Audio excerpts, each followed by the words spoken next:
ပထမဆုံး .NET Core မှာကျွန်တော် SQL Server သုံးမယ်ဆိုလို့ရှိရင်ဒီ username နဲ့ password တခု create လုပ်ထားဖို့လိုပါလိမ့်မယ်။များသောအားဖြင့် SQL Server ရဲ့ Express version သုံးနေဆိုရင် SQL Express authentication Windows authentication အနေနဲ့ပဲဖြစ်ပါလိမ့်မယ်။ဆိုတော့ပထမဆုံးကျွန်တော်ရဲ့ Windows account ကိုသုံးပြီးတော့ပဲ user connect လုပ်ရပါလိမ့်မယ်။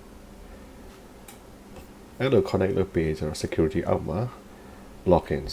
ဆိုဒီ logins မှာကျွန်တော် new login user အနေနဲ့ကျွန်တော် create လုပ်အဲ့မှာကျွန်တော်ဒီ SQL authentication လို့ပြောပြီးတော့ username မှာတော့ကျွန်တော် developer လို့ပေးလိုက်မယ် password ဒါလွယ်အောင်လုပ်ထားတာပါ okay ဒီကောင်ခဏဖြုတ် enforce လုပ်ဆက်မလုပ်အောင်နောက်တစ်ခါ master database အနေနဲ့ပဲပေးထားပါမယ်ပြီးတော့ server row ကိုကျွန်တော် DB creator အနေနဲ့သူအရင်ပေးထားပါမယ်ဆိုတော့ developer ဒီ password နဲ့ဝင်လာခဲ့သူဒီ database ကို create လုပ်လို့ရမယ်လို့ဆိုလိုတဲ့သဘောပါဟုတ်ပြီလောလောဆယ် save လုပ်လိုက်တယ်ပြီးရင်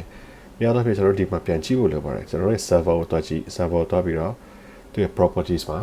ဒီကောင်ဒီ security မှာ Windows authentication mode only အဲ့လိုလားဒါမှမဟုတ် SQL server and Windows authentication mode ဟုတ်တယ်လားမဟုတ်လားကျွန်တော်တစ်ချက်စစ်ကြည့်ပါတကယ်လို့ Windows authentication mode တစ်ခုပဲဆိုလို့ရှိရင်ကျွန်တော်တို့ဒီ SQL server Windows authentication mode ဆို mix mode ကိုကျွန်တော်ရွေးရပါလိမ့်မယ်အဲ့ဒါမှကျွန်တော်တို့ဒီ developer account အနေနဲ့ဝင်လို့ရမှာပါနော် Windows user အနေနဲ့မဟုတ်ဘဲနဲ့ဟုတ်ပြီ okay ဆိုတော့ဒါကိုပြောလိုက်မယ် save လုပ်တော့ကျွန်တော်ဒီ SQL server ကို restart လုပ်ဖို့လိုတယ်လို့ပြောပါတယ်ဟုတ်ပြီအဲ့တော့ကျွန်တော် under the services မှာရှိမှာပေါ့ဆိုတော့ services ရဲ့အနေပြီးတော့ကျွန်တော် SQL Server Express မှာ running အဲ့ဟာကျွန်တော် restart လုပ်လိုက်ပါမယ်ဆိုတော့ဒါ restart လုပ်ပြီးတော့ကျွန်တော်တို့ developer user အနေနဲ့ password ကတော့ password ပဲပေးထားတယ်လောလောဆယ်ဆိုတော့အဲ့ဒါတောင်းပြီးတော့ကျွန်တော်တို့ဝင်လို့ရမယ်အဲ့လိုပြောပါတယ်အခုကျွန်တော် Visual Studio မှာ new project create လုပ်ပါမယ် API project ခုစမ်းကြည့်မယ်ပြီးတော့ကျွန်တော် database နဲ့တွဲလို့ရအောင်လုပ်ကြည့်အောင်เนาะ okay so ASP.NET Core web application template ကိုရွေးမယ် okay demo API ဆိုပြီးပေးလိုက်မယ် okay demo API ဆိုပြီးတော့ကျွန်တော်ဒီမှာAPI select လုပ်မယ် .NET Core version the latest version 3ကိုကျွန်တော်ရွေးလိုက်မယ် configure HTTPS မလို့လောလောဆယ် no authentication မလို့ so that API project ကို create လုပ်ကြည့်အောင်အခုကျွန်တော်ရဲ့ API project create လုပ်လို့ရသွားပြီ okay so solution explorer မှာကြည့် API တခုရှိမယ် API မှာ controller weather focus controller ဆိုပြီးတော့ .NET 3 ဆိုလို့ရှိရင်.NET Core version 3 မှာတော့ဒီ weather focus API တခုပါလာလိမ့်မယ်အရင်တော့ .NET version .NET Core 2 မှာကျွန်တော် values controller ပါတယ်အခုဒီမှာတော့ဟိုပါတယ် weather focus ရဲ့ get ခုပဲပါမယ် okay ဒီမှာကြည့်လို့ရှိရင်ဒီမှာ HTTP get တခုပဲသူက sample ပေးထားတာရှိတယ်ဟုတ်ပြီကျွန်တော်ဒါနဲ့ပဲစမ်းကြည့်တာပေါ့အခုဒါ run ကြည့်မယ်ဆိုရင်ကျွန်တော် IIS Express run မှာစာဒီ demo API project အနေနဲ့ပဲ run ကြည့်အောင် okay အဲ့ဒါဆိုရင် the Kestrel web server ပေါ်မှာပဲ run တဲ့ကိစ္စပါเนาะဆိုတော့ command prompt ဒါကျွန်တော် program.cs နဲ့တွားတဲ့ဟာအဲ့တော့အဲ့ရနေပြီးတော့ load ဆက်ရှိတဲ့ဟာတွေအားလုံး load လာမယ်ပြီးရင်ကျွန်တော်တို့ launch browser ကိုတွားမယ်ပြီးရင် weather focus ဒီမှာမြင်ရလိမ့်မယ်ဟုတ်ပြီဒါက JSON နဲ့ထွက်လာတဲ့ weather focus get value okayဟုတ်ပြီ press any key to close this window okay အခုကျွန်တော်တို့ဘာလုပ်မှာလဲဆိုတော့ကျွန်တော်တို့ဒီentity framework ရဲ့ model တခုထည့်မယ်ဆိုတော့ကျွန်တော်တို့ဒီမှာလောလောဆယ် folder တခုစောက်လိုက်မယ် models folder အဲ့မှာဘာလုပ်မလဲဆို class ထည့်မယ် tab browser employee class ထည့်ကြည့်အောင် employee class so employee class မှာ public class ဒါ normally POCO code ပဲပေါ့နော် class ပဲပေါ့okay property integer id property string let's say first name and string last name okay မခံမ case ဖြစ်ချင်တာ alright ဒါပြီးလို့ရှိရင် by default က id ဆိုရင်ဒါဟိုဖြစ်မှာပေါ့နော် key လို့တော့သိမှာပေါ့ okay ဒါပေမဲ့ထားပါဆိုတော့စမ်းကြည့်အောင် okay တော့ key လို့ပေးလိုက်မယ် key လို့ပေးလိုက်တယ်ဆိုရင်သူက alright data annotation ဟုတ်ပြီဒီကောင်ဒီကျွန်တော် string length ပေးချင်တာ string length ကိုကျွန်တော်50ပေးလိုက်မယ်နောက်တစ်ခါဒီကောင်ကို okay require လို့ပေးလိုက်မယ်ထားပါတော့နှစ်ခုလို့ကျွန်တော် require ပေးလိုက်ပါမယ်ဆိုတော့ copy ခုလိုက်ဒီဘက်ကပေးလိုက် okay require ရပြီဆိုတော့ပုံမှန်ဆိုင်ဒီ employee class ကိုစောင့်လိုက်တာပေါ့နော် okay ဟုတ်ပြီနောက်တစ်ဆင့်ကဒီ employee class ပြီးလို့ရှိရင်ကျွန်တော် db context နဲ့ထည့်ရအောင်မယ်ဟုတ်ပြီနော်ဒါမှ entity framework နဲ့ကျွန်တော် map လုပ်လို့ရမှာအဲ့တော့အခုကြည့်ပါ dependency ထဲမှာကျွန်တော်ဘာရှိလဲဆိုတော့တကယ်ဘာမှမရှိလို့ဆို framework ပဲရှိတယ်ဟုတ်ပြီအဲ့တော့ကျွန်တော်ဘာတွေထည့်ရမလဲဆိုတော့ NuGet နဲ့ဒီ entity framework core ထည့်မှာရမယ်ဟုတ်ပြီဆိုတော့လောလောဆယ် browse မှာ okay entity framework core so Microsoft entity framework core is a lightweight extensible for entity framework data access technology ဟုတ်ပြီဒီကောင်ပဲ so entity framework core latest version 3.0ဒီမှာကြည့်သူ့ရဲ့ dependency တွေက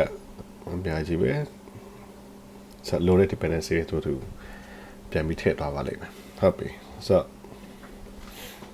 နောက်တော့ framework core ရေးထည့်မယ်ကျွန်တော် solution explorer နဲ့တော်တော်ကြည့်ပါ I mean dependency အောက်မှာရှိတဲ့ packages တွေမှာ framework core 3ထည့်ပြီးသွားပြီဆိုတော့သူတို့လိုအပ်တဲ့ dependency တွေအကုန်လုံးလည်းသူလိုက်ပြီးထည့်ပြီးသွားလိမ့်မယ်ဒီမှာ cache memory cache analyzer abstraction အစားရှိတဲ့ဖြစ်ပါလေဒါပေမဲ့ဒီမှာဘာမှမပေါ့လို့ဆိုtools တွေမှာမပါတယ်ဟုတ်ပြီ okay နောက်တစ်ချက်ကဘာထည့်မလဲဆိုတော့ဒီမှာ Microsoft Entity Framework okay ဒီဟာနော် Entity Framework core.tools ဘာလို့ဆိုဒီ tools တွေကကျွန်တော်တို့ဒီ data access tool တွေဆိုတော့ icon တွေရဖို့အတွက်ကဒီမှာ access command external command add migration တို့ drop database တို့ get db scaleful db တို့ update database တို့ဒီဟာတွေကကျွန်တော်တို့ဟိုဘက် command တွေတုံးနေဟာလေဟောဆိုတော့ဒီ code first မှာ add migration ထည့်ဖို့ဘာညာဆိုတော့ဒီ .NET Core ရဲ့ tools တွေထပ်ပြီး install လုပ်မှရမှာဘာလို့ .NET Core ရဲ့ပုံစံအရသူက modular ဖြစ်အောင်လုပ်ထားတဲ့အတွက် entity framework install လုပ်ရင် tool တွေမတုံးဖို့မလိုဆိုရင်ဒါကိုထည့်စရာမလိုဘူးပေါ့နော်အဲ့ဒါကြောင့်သူကတသက်စီခွဲပေးထားတာဟုတ်ပြီအခုကျွန်တော်တို့အဲ့ဒါကိုထည့်လိုက်မယ် tools မှာထည့်ထားလိုက်မယ်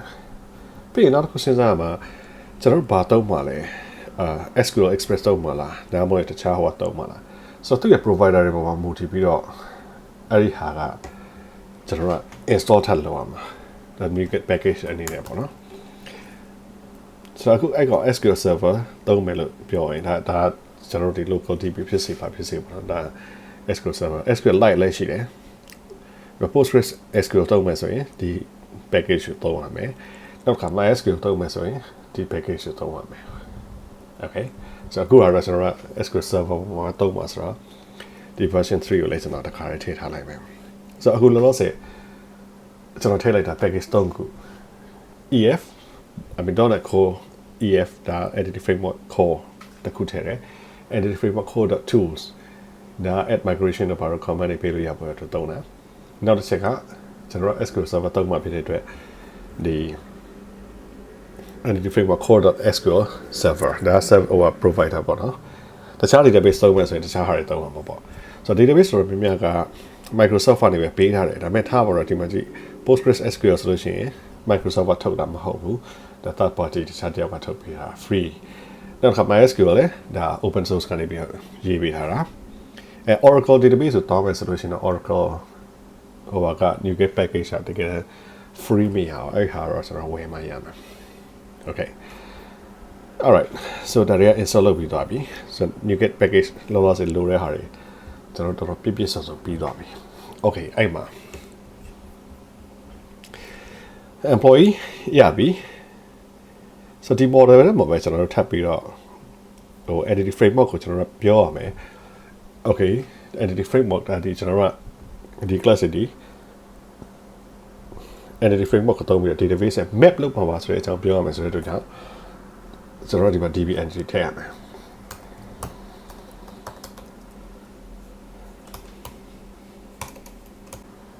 db context မှာ employee context ကိုပဲထားလိုက်ပါမယ် employee context so ဒီ employee context ကြီးဘယ်ကနေတော့မလဲဆိုတော့ db context ကနေပဲကျွန်တော် inherit လုပ်အောင်ပါပေါ့နော်ဆိုတော့ Microsoft ဒီမှာ entity framework ခေါ်ရနေကျွန်တော်တို့တွားပြီးဟိုကလောက်ရမယ်အဲ့တော့ဒီမှာ butterfly လုပ်ပေးရမယ်ဆိုတော့ထုံးစံအတိုင်းပဲဒီ public သူရဲ့ဒီ employee ဒီ context constructor ထည့်ပေးမယ် constructor ထည့်ပေးတဲ့အချိန်မှာ db context options okay options ဒီမှာ generic class types ဆိုတော့ဘာပြောရမလဲဆို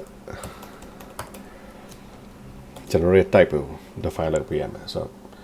okay db context option ထုတ်ပေးမယ်ဒီ parameter လာမယ်ဒါပေမဲ့ဒီ parameter ဘာလို့ type လဲဆိုတော့ employee context type ဟုတ်ပြီလားအဲ့တော့ okay ဘာခေါ်လိုက်မလဲဆိုတော့ options ကိုခေါ်လိုက်ပါ alright so သူဒီဘယ်ကနေတော့မှာလဲ is a base ကျွန်တော်အဲ့ option ကို pass လုပ်ပေးလိုက်တာဟုတ်ပြီလို့တဲ့ဒီ option ကို initialize လုပ်တာတော့ပါတော့ကျွန်တော် configuration နဲ့တော့မှာဆိုကျွန်တော်ဒီမှာဘာမှထိစရာမလိုဟုတ်ပြီနော်ဒါ configuration option တွေတော့မှာဆိုတော့ကျွန်တော်ဘာမှထိစရာမလိုဒါပေမဲ့ဒီ context type ထဲမှာပါရမလဲဆိုတော့ db set okay of type employee ကျွန်တော်ဘာလို့ခေါ်မလဲဆိုတော့ employees လို့ပဲခေါ်လိုက်မယ်ဟုတ်ပြီဒါဆိုလို့ရှိရင် employee table ကျွန်တော် map လုပ်ပြီးသားဖြစ်သွားပြီလို့ယူဆရတယ်ဆိုတော့ okay ဒီ options ကဘယ်ကနေလာမှာလဲဒီ options ဘယ်ကနေလာမှာလဲဆိုတော့ .NET Core ရဲ့သဘောတဘာဝအရာကျွန်တော်တို့ကဒီ plugin တွေနဲ့ middleware တွေနဲ့တွားတာများတယ်ဆိုတော့ configuration တွေအားလုံးကကျွန်တော် startup ထဲမှာရှိတယ် okay startup ထဲရှိတယ်အဲ့တော့ startup ထဲမှာကျွန်တော်တို့ဒီ option ကို build လုပ်တဲ့အချိန်ပေါ့လေ option ကို build လုပ်တယ်ဆိုတာပထမဆုံး run တဲ့ program နေပြီးတော့ဒီမှာ create host builder ဆိုပြီးတော့တော့တယ်အဲ့ host builder တော့တဲ့အချိန်မှာ configure web host default ဆိုပြီးတော့သူရဲ့ user startup ဆိုပြီးတော့ဒီ startup cs ကိုတော့မယ် so အဲ့ startup cs မှာ configure လုပ်ထားတဲ့ဟာတွေအားလုံးကိုကျွန်တော် program စမ run ခင်မှာတော့ပြီးတော့ configuration file တွေနဲ့ဝင်သွားမယ်အဲ့ဟာတွေဒီ injectable ဖြစ်တယ်ဆိုတော့ဘယ် controller ကနေဖြစ်ဖြစ်ကျွန်တော်တို့ဒီ configuration interface ကနေယူပြီးတော့တွားလိုက်လိုမဲ့ဆိုရင်ပေါ့လေတွားလို့ရတယ် okay so ဒီ configuration မှာကျွန်တော်ဘာလုပ်ရမလဲဆိုဒီ configuration မှာကျွန်တော်တို့ဒီ SQL server ကိစ္စတွေထည့်ရရမယ်ဟုတ်ပြီအခုလုံးလုံးဆယ်ကျွန်တော်ဒီ SQL server connection ကျွန်တော်ထည့်မယ်ဆိုတော့ .NET Core မှာ.NET Core မှာကျွန်တော်ဟိုအရင်တော့ .NET framework တော့ကျွန်တော်တို့ဒီ web.config မှာရေးလေးရှိတယ်အခုဒီ .NET Core မှာကျွန်တော် application setting တွေက JSON file တွေနဲ့ထားရများတယ်ဆိုတော့အခုဒီမှာ app setting.json ရှိတယ်ဆိုတော့app setting.json မှာကျွန်တော် connection string ထည့်ရမယ်ဆိုတော့ JSON file ရဲ့သဘောတဘာဝရသူကဒီ JavaScript object notation မှာဟုတ်တယ်နော်ဆိုတော့ဒီမှာ logging အတွက်ကို define လုပ်ထားတယ်ဆိုတော့ဒါသူရဲ့အစားသူရဲ့အဆုံးဒါ inside သူရဲ့ level မှာနောက်ထပ် array ဘာညာဖြစ်နေသေးတယ် nested object ဖြစ်နေသေးတယ်ဆိုတော့အခုဒီမှာ okay ဒီဟာကြားတဲ့ allow host ဆိုတာနောက်ဆုံးပေးထားတဲ့ data ဆိုတော့အဲ့ကြားထဲမှာကျွန်တော်ကဘာ define လုပ်မှာဆို connection string ကို define လုပ်မယ်ဟုတ်ပြီ connection string ပြီးတော့ connection string ဆိုတာကဒါကျွန်တော်ရဲ့ဒီပထမဆုံးအပြင်မဲ့ဆုံးကdata အတွက်နာမည်ဟုတ်ပြီသူရဲ့အထက်မှာ connection string employee db ဆိုတော့တတ်မှတ်မယ်နောက်တစ်ခါ JavaScript notation ဖြစ်တဲ့ကြောင့်ကျွန်တော်က semicolon နဲ့ colon နဲ့ပဲသွားရမယ်ဟုတ်တယ်နော်ပြီးတော့ server ဒီ my server ဆိုတော့ဒီနေရာမှာကျွန်တော်ရဲ့ computer ပေါ်မှာ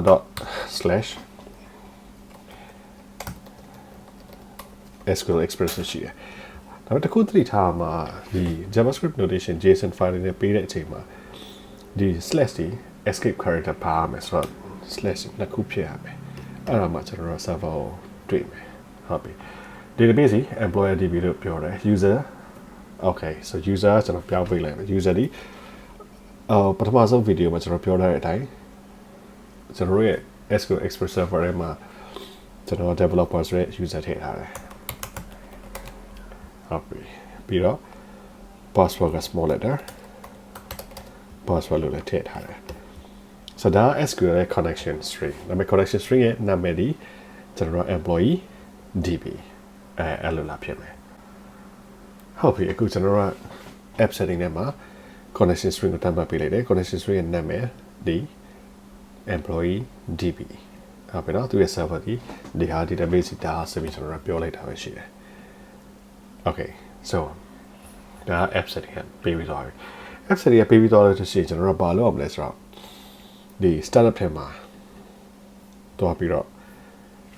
db context ကိုထည့်ရမယ်ဆိုတော့ db context ဒီကျွန်တော်ရဲ့ employee context ပါလေ db context employee context ကိုခေါ်ရတာ controller တွေအားလုံးမှာ available ဖြစ်ရမယ်ဆိုတော့ကျွန်တော်တို့ injection dependency injection နဲ့တွားရမယ် controller ဆက် create လုပ်ရင်သူ parameter အနေနဲ့ဝင်သွားတာမျိုးပေါ့နော်ဆိုတော့အဲ့လိုလုပ်ဖို့အတွက်ကကျွန်တော် configure services တွေမှာတွားပြီးထည့်မှရမယ်ဟုတ်ပြီအခုကျွန်တော်တို့ဒီ startup ထဲမှာကျွန်တော်တို့ dependency injection အနေနဲ့ db context ကိုထည့်မယ်ဆိုတော့ configure services ထဲမှာ services dot add db context okay so db context ကျွန်တော်တို့ခေါ်ထားတာ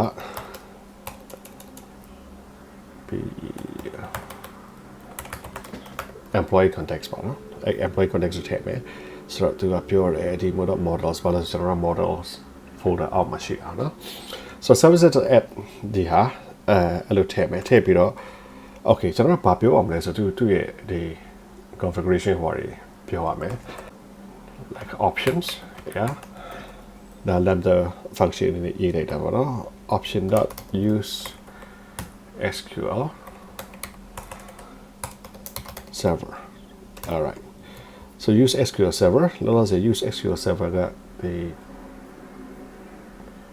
ကျွန်တော်တို့ table လို့လိုက်မယ်ဆိုတော့ okay ဒီမှာတော့ကြည့်လိုက်ဆိုတော့ဒီမှာ using microsoft entity framework core .sql ဆိုတော့အဲ့မှာတော့ပြီးတော့ use sql server .tel လိုက်မှာဟုတ်ပြီဆိုတော့ sql server ပြီးရင်သူရဲ့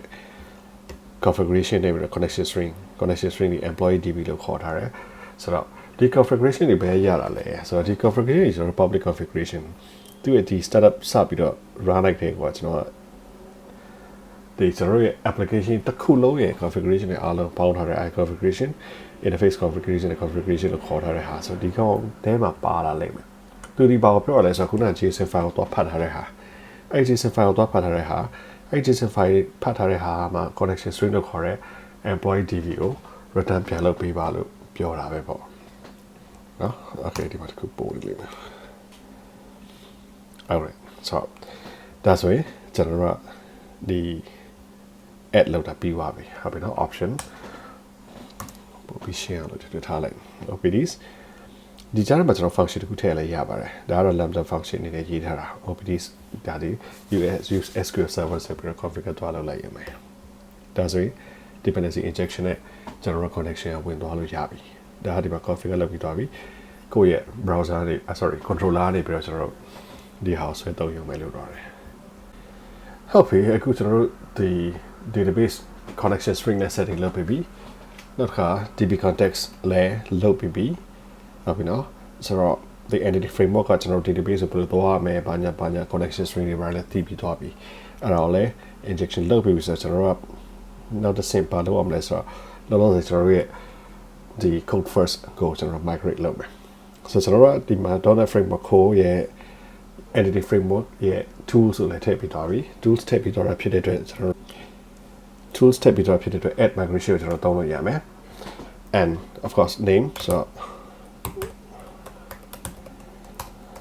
okay initial db လို့ပဲပေးလိုက်မယ်so initial db မှာဘာတော့လုပ်ပြီးသွားလဲဆို override ဟလာဒီမှာ up နဲ့ down နဲ့နှစ်ခုထွက်လာလိမ့်မယ် create table employees ဆိုပြီးတော့လုပ်မယ် okay so ဒါ通常咧都 scaffolding လုပ်လိုက်တဲ့ဟာ initial db so အဲ့ဒီမှာကြည့်ဒီကျွန်တော်တို့ကအောက်မှာ migration folder ပေါ်လာမယ်ပြီး migration what ရှိမယ်နောက်တစ်ခါ initiative designer.cs initiative snapshot တစ်ခုရှိမယ် okay ဒါ .NET framework you more ဆိုတာဘာလို့မရှိ snapshot က okay happy alright so ဒါတစ်ခုရပြီပြီး update database okay update database သွားလုပ်တယ်ရင်သူဒီမှာ employee context initialize လုပ်တယ်လုပ်ပြီး create table သွားလုပ်မယ်ပြီးလိုတဲ့ဟာအားလုံးသွားလုပ်မယ်ပြီး done ဟုတ်ပြီအခုကျွန်တော်လောလောဆယ် update လည်းလုပ်ပြီးသွားပြီ so the first migration ခေါ်တဲ့ဒီပထမဆုံး initial database ကို totally to လုပ်ပြီးသွားပြီလို့ယူဆရတယ်ဟုတ်ပြီ okay SQL server ကိုကျွန်တော်တို့ကြည့်မယ်ကြည့်ပြီးတော့လောလောဆယ် refresh လုပ်ကြည့်မယ်ဆိုလို့ရှိရင်သူဒီမှာပါတွေ့မယ်ဆိုရင် employee DB တခါတက်လာတွေ့လိမ့်မယ် employee DB ထဲမှာ table ရှိမယ်အဲ့ table ထဲမှာကြည့်ရင် employees table တွေ့လိမ့်မယ် employees table design ကိုတော့ကြည့်ရင်ကျွန်တော်က employee table တွေ့မယ်သူထဲမှာ ID first name last name စသဖြင့်ရှိလိမ့်မယ်ဟုတ်ပြီဆိုတော့ဒါကျွန်တော်တို့ database our entity framework ကနေပြီးတော့ code first နဲ့ဒီမှာ database လည်း create လုပ်ပြီးသွားပြီ migrate လည်းလုပ်ပြီးသွားပြီလို့ပြောလို့ရတယ်ဟုတ်ပြီနော် okay database create လုပ်ပြီးသွားပြီဟလာ migrate လုပ်ပြီးသွားပြီ database update လုပ်ပြီးသွားပြီဆိုတဲ့အချိန်မှာAPI controller ကိုထည့်စီမယ်နော် okay so API controller table ကိုကျွန်တော်လောဆယ်အရင်ဆုံး build solution လုပ်လိုက်မယ်ဒါ to make sure that ဒီကျွန်တော်ရဲ့ DLL file မှာဒီ employee class reference လုပ်ပြီးသားဖြစ်ဖို့ရအတွက် okay build successful so အခုလောဆယ် controller မှာ add controller okay ဘာလို့တော့လဲဆိုအခုလောဆယ်ဒီ API controller with action using entity frameworks so ကျွန်တော် employee class ကိုရွေးပေးလိုက်မယ် model အဲ့ဒါသူ့ class ကိုရွေးပေးလိုက်တာနဲ့ entity framework ကလည်းသူ့လိုတခြားလိုအပ်တဲ့ the API ဖြစ်ထုတ်ပေးထားမယ် so ကျွန်တော်ဘာရွေးမလဲဆို model class ရွေးမယ် model API and then database context and employee DB alright employee context okay so employees controller so နာမည်လေးကျွန်တော်တိုင်းပေးလိုက်မယ် okay အခုကျွန်တော် employees controller API controller ရပြီဒီမှာဟုတ်ပြီနော် alright ဒီမှာပါလဲဆိုတော့ဒီမှာကြည့် employee context ကိုသူ injection လုပ်ထားတယ်နော်ဒါဒီ dependency injection တွေလာတယ်ဆိုတော့ကျွန်တော်တို့မှာ underscore context ဆိုတဲ့ private ဟောပါမယ် naming configuration ကိုကြည့်ဒီမှာကျွန်တော် private variable တွေမှာ .NET ကိုများတော့ဖြစ် underscore နဲ့ဆက်လိုက်ရှိတယ် okay so underscore okay ဒီမှာပါရှိတယ်ဆိုတော့ get http get /id so you can get employee that particular employee ဟုတ်ပြီနော် all are asynchronous ဟိုပါတယ်ပဲ task ပြန်လာတယ်ဟုတ်ပြီ so ဒီ controller ရပြီ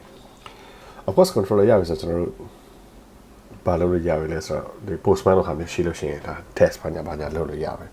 okay ဒါပေမဲ့အဲ့ဒီမပြောခင်မှာအဲ့ဒီမှာတွားခင်မှာကျွန်တော်တို့ဒီ open API specification နဲ့ swagger ဆိုတဲ့ဟာတစ်ခုကိုကျွန်တော်ကြည့်အောင်ဆိုတော့ swagger ကကျွန်တော်ခေါ် open API okay swagger.io so ဒီ swagger.io ဆိုတဲ့ဟာက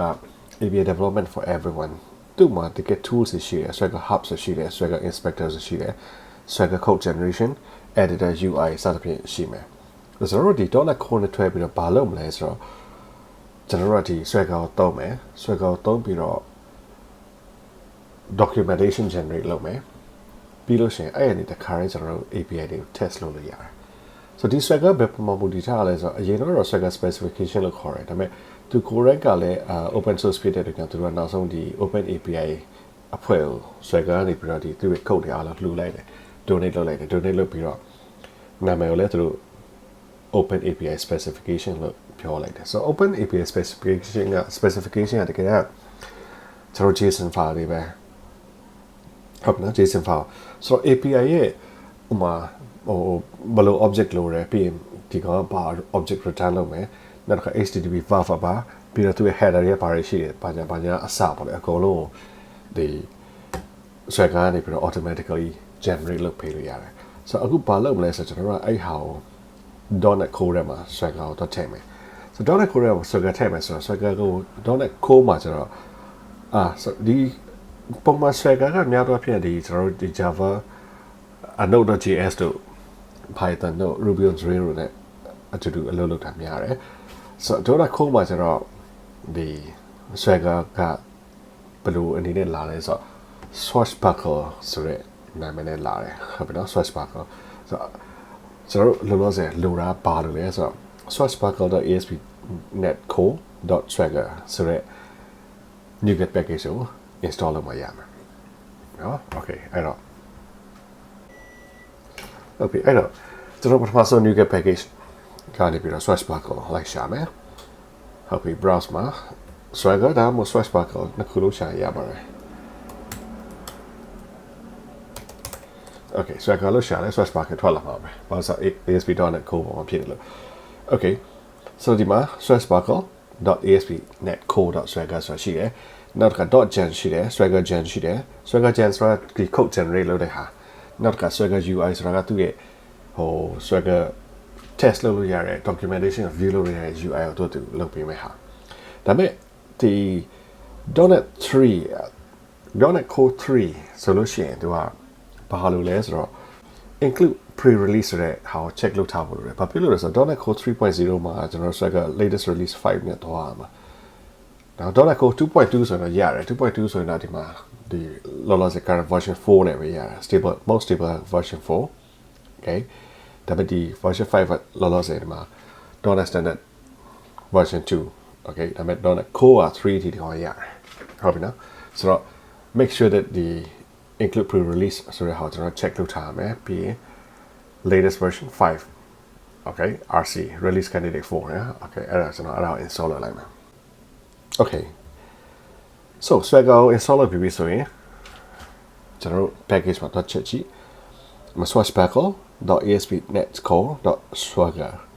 အဲ့ Swagger ရှိသွားပြီဒီမှာဘာတွေပါလာလဲဆိုတော့ဒီမှာ swagger.dll ပါတယ်နောက်တစ်ခါ Swagger ရှိတယ်နောက်တစ်ခါ open API specification ပါတယ်ပိုပြီးတေချာတော့အောင်လို့ Swagger ကို Swagger gen ဒါ code generation အတွက်နောက်တစ်ခါ Swagger UI okay ဆိုတော့တော့ခုထည့်လိုက်တယ် Swashbuckle under the package နော် Swashbuckle ASP.NET Core Swagger နောက်တစ်ခါ Swagger gen Swagger UI အလော version 555 RC နော် currently ဒါ .NET Core 3အတွက်လိုအပ်တာဖြစ်လို့ကျွန်တော်ကဟို pre-release ပဲမဲ့အဲ့ဒါသုံးမှရမယ် okay alright ဒါဆိုရင်ကျွန်တော်တို့ Swagger လောလောဆယ် install လုပ်ပြီးသွားပြီထုံးစံအတိုင်းပဲ Swagger middleware ကိုကျွန်တော်တို့ဘာလုပ်ရမလဲဆိုတော့ဒီမှာ update လာပြီးလုပ်ပေးရမယ်ဟုတ်ပြီအဲ့တော့ဒီမှာ good documentation ရှိတယ် get started with Swashbuckle and ASP.NET Core ကျွန်တော် Google မှာရှာပြီးရိုက်ကြည့်လိုက်ပါနော် Microsoft 2019ဒီမှာ August မှာတင်ထားတဲ့ဟာရှိတယ်အဲ့မှာလည်းရှင်းပြထားပါတယ်သူဘာတွေလုပ်လဲဆိုတဲ့ကိစ္စပေါ့လေနော် okay ပြီးရင်ကျွန်တော်တို့ဘာလုပ်မလဲဆိုတော့ဒီ register Swagger generator ဟုတ်ပြီအဲ့ဒါကိုကျွန်တော် service ဝါထဲမှာတွက်ထည့်ရမယ်တွက်ထည့်ရမယ်ဆိုတော့ကျွန်တော်ဒီကနေပဲ copy ဖူးလိုက်မယ်အဓိကတော့သူဘာလုပ်ထားရလဲဆိုတော့ services.app Swagger gen ပေါ့လေပြီးတော့ documentation version info version blah blah blah ဆိုပြီးသူထည့်ပေးထားတာပါဟုတ်ပြီဒါ API controller တွေမှာထည့်ကြအောင်ကျွန်တော်ထည့်လိုက်မှာနော် okay ဒါ register Swagger ထည့်လိုက်တော့ပထမဆုံးဘာလာပြောလဲဆိုတော့ open API ကဒီမှာ Microsoft Open API models ဆိုတဲ့ဟာလိုမယ်ဆိုတော့ကျွန်တော်အဲ့မှာတော့ထည့်လိုက်တယ်ပြီးရင်ဒီမှာ semicolon ထည့်ရမယ် okay ဒါပထမဆုံးဒီ configure service မှာကျွန်တော်က DI အနေနဲ့ dependency injection အနေနဲ့သုံးလို့ရဖို့ service တော့ထည့်ပြီးလို့ရှိရင်ဒီ configure မှာကျွန်တော်တို့ဘာလုပ်ရမလဲဆိုတော့ enable the middleware ဆိုတော့ app.useSwagger ဒါကိုပေးရမယ်နောက်တစ်ခါအဲ့ဒီ middleware UI ပါတယ်အဲ့ UI မှာဒီ CSS ဘာညာနဲ့တွားဖို့ဟာအတွက်ကိုတစ်ခါထပ်ထည့်ရမယ်ဆိုတော့ဒီ middleware Swagger ကို enable လုပ်တာတစ်ခါနောက်တစ်ခါ UI ကို enable လုပ်တာတစ်ခါ UI ကဘယ်နေတော့မလို့ဆို /swagger/v1/swagger.json ဒါသူ့ file နေရဆိုတော့ကျွန်တော်တို့ endpoint ကတော့ /swagger လို့ပြောလိုက်ရင်ကျွန်တော်တို့ထွက်လာလိမ့်မယ်ဒါပဲ okay ဆိုတော့ဒါဘယ်ထည့်သွားမှာလဲဆိုတော့ဒါ service mode ကို configure ရမှာပေါ့နော်ကျွန်တော်တို့အဲ့တော့ဟိုတုံးမှာလို့ပြောတာ okay ဆိုတော့ဒီ app routing development ဘာညာကျွန်တော်အဲ့ပုံမှာပဲတော့တင်လိုက်ရပါတယ် okay so use Swagger and use Swagger UI နှစ်ခုပြီးသွားပြီဟုတ်ပြီနော် Okay ဆိုတော့ဒါ swagger ကိုဟောလုပ်ပြီးသွားပြီဆိုတော့အခု run ကြည့်မယ် demo API okay အခုဒီမှာကျွန်တော်တို့ပါရှိလဲဆိုဟို where the focus ဒါ by default တော့ရဟာနောက်တစ်ခါကျွန်တော်တို့ပါ API/employees API/employees ဆိုလို့ရှိရင်ကျွန်တော်တို့ဒီ API controller employee controller တော့ခေါ်တယ်တော့ခေါ်မယ်လောလောဆယ်ကျွန်တော်တို့မှာဘာ record မှမရှိတဲ့အတွက်ဒီဟာလာဒီတိုင်းပဲမြင်ရမှာပေါ့နော် okay အဲ့တော့အခုဘယ်ကိုထပ်တော့မလဲဆိုတော့ကျွန်တော်တို့ဒီ swagger ကျွန်တော်တို့ install လုပ်ပြီးသားဆိုတော့ swagger UI ကိုလည်း enable လုပ်ထားတယ်အဲ့မှာကျွန်တော်တို့ /swagger ဆိုပြီးတော့ကြည့်မယ်/swagger ဆိုတဲ့ endpoint ကိုတော့ကြည့်မယ်ဆိုလို့ရှိရင်တော့ swagger UI index.html ဆိုပြီးထွက်လာလိမ့်မယ်အဲ့မှာကြည့် my API swagger ဟာလားကျွန်တော်တို့မှာရှိတာပါရှိတယ် employee ရှိတယ်ကျွန်တော်တို့မှာနောက်တစ်ခါ where the focus ရှိတယ် where the focus ဒါ get ပဲရှိတယ်ဆိုတော့ schema တွေမှာပြောမယ်ဆိုရင် employee schema ရှိတယ် where the focus schema ရှိတယ် employee schema မှာ ID ရှိမယ် first name required last name required သူ string ရှိတယ်ဆိုတော့ဒီ data document တွေအားလုံးကကျွန်တော်တို့ဒီမှာထွက်ပြီးသားလို့ပြောလို့ရတယ်ဟုတ်ပြီနော် okay ဆိုတော့ဒါ schema ပတ်တဲ့ဟာဆိုတော့အခုလောလောဆယ်ကျွန်တော် get employee လို့လုပ်လို့ရမှာမဟုတ်ဘူးဒါပေမဲ့ post employee စမ်းကြည့်အောင်so post employee ဆို documentation ကိုတွားကြည့်လိုက်လို့ရှိရင်ဒီမှာသူပြောတာ parameter no parameter request body က application json ဒီမှာ example value က id ပေးရမယ် first name ပေးရမယ် last name string အနေနဲ့ပေးရမယ်ဒါလို့ပြောပါတယ်အဲ့တော့ကျွန်တော်တို့အခုလောလောဆယ်ဘာလို့ကြည့်မလဲဆိုတော့ဒီ API/employee post မှာ try it out တော့စမ်းကြည့်မယ် try it out စမ်းကြည့်မယ်ဆိုရင်ဒီမှာ parameter ပေးစရာမလို type body type ဒီမှာ application json id က0 id က auto number ဖြစ်တဲ့အတွက်ကျွန်တော်တို့ဘာမှသိပြောစရာမလိုဒါပေမဲ့ဒီမှာထားပါတော့ကျွန်တော် first name ကို Tony last name ကို To လို့ပေးလိုက်မယ်ပြီးရင်ဘာလုပ်မလဲ execute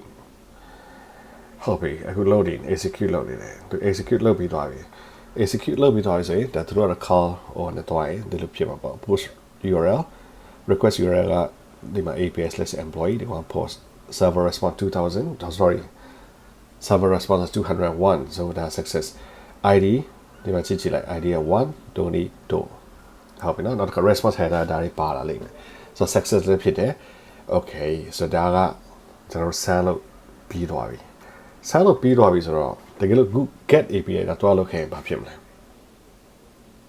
ကျွန်တော်တို့အဲ့မှာ record ကိုမြင်ရမှာပေါ့ဟုတ်ပြီနော် okay သူကဒီကောင် parameter no parameter ဟာလားဒါပေမဲ့ success လို့ရှိရင်သူဘာပြလာမလဲဆိုတော့ deposit id first name last name ရမယ်လို့ပြောတယ်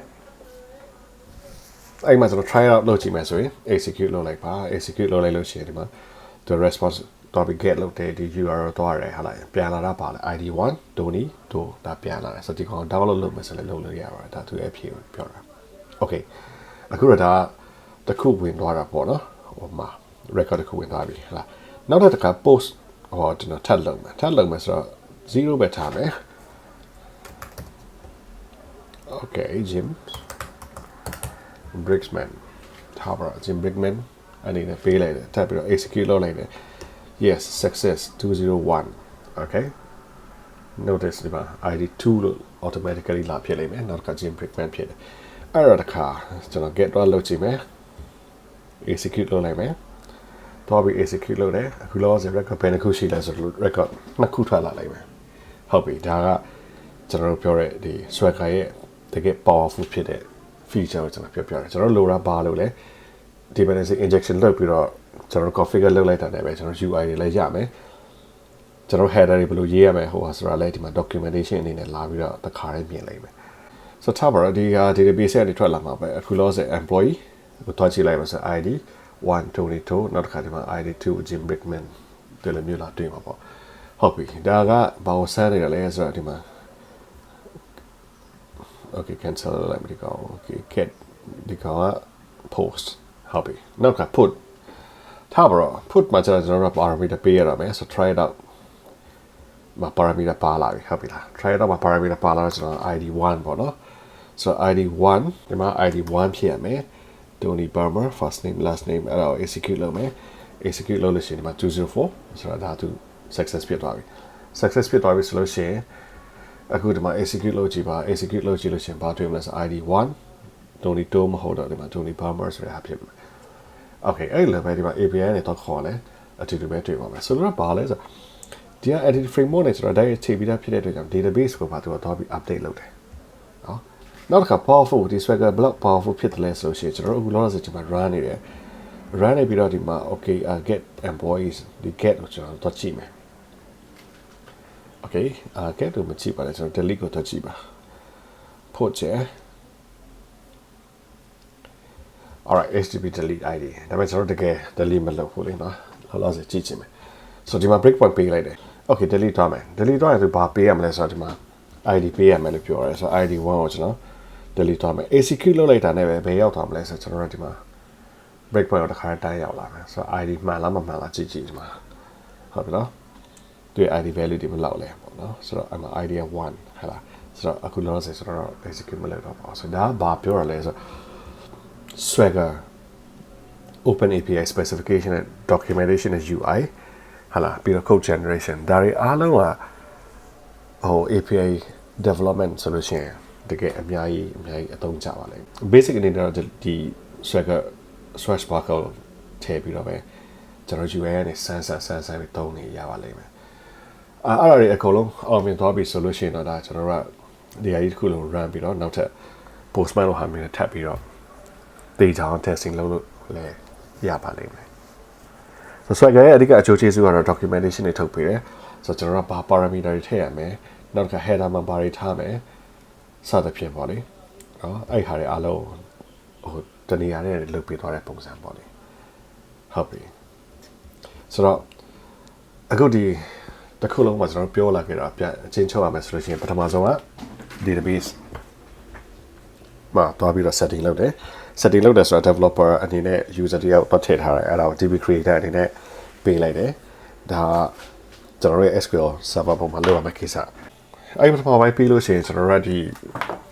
ASP.NET .NET Core API တခု create လုပ်တယ် create လုပ်ပြီးတော့ကျွန်တော်တို့ entity ဘယ်လိုထည့်လဲဆိုတော့ DB context နဲ့ကျွန်တော် database ဘယ်လိုတွဲလဲဆိုတော့ကျွန်တော်ပြထားခဲ့တယ်ပြထားခဲ့ပြီးတော့နောက်ဆုံးဒီ API controller တခုဖန်တီးပြီးထည့်ကြည့်တယ်ဟလာ update လုပ်တယ်ဟိုကလုပ်ကြည့်ပြီးတော့ Swagger documentation နဲ့ UI ကိုကျွန်တော်တို့ထည့်လိုက်ပြီးတော့အဲ့ဒီကနေပဲကျွန်တော်တို့ API တခုလုံးကိုဆန်းလို့ရတယ်ဆိုတဲ့ဟာကိုနမူနာနဲ့လုပ်ပြထားတာဖြစ်တယ်ဟုတ်ပြီ okay ဆက်လုပ်ကြည့်ပါ enjoy